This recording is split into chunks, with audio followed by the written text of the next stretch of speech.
Hello guys, league మ్యాచ్లు అయితే complete అయిపోయాయి. దీంట్లో ఫస్ట్ గ్రూప్లో వచ్చేసి సూపర్ 8 క్వాలిఫై అయినవి India, south Africa, West Indies, Zimbabwe. ఇవి 4 మ్యాచ్లు కొట్టి టాప్లో ఉన్నాయి. దీంట్లో జింబాబ్వే ఒకటి డ్రా అయింది, వర్షం కారణంగా రద్దయింది, లేదంటే జింబాబ్వే కొట్టేది.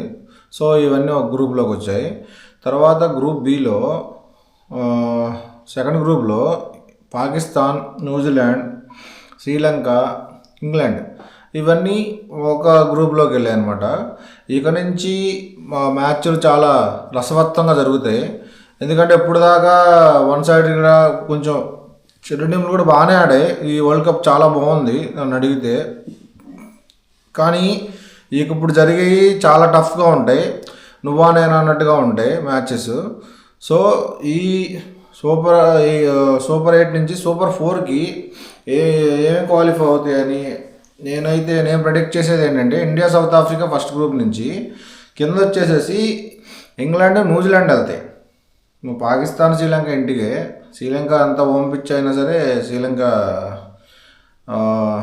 క్వాలిఫై అవ్వదు. అది గైస్ నా ప్రెడిక్షన్ అయితే అది. మీరేమనుకుంటున్నారో, మీ ఏ టీమ్స్ క్వాలిఫై అవుతాయి అనుకుంటున్నారో కామెంట్ చేయండి friends. Thank you for watching.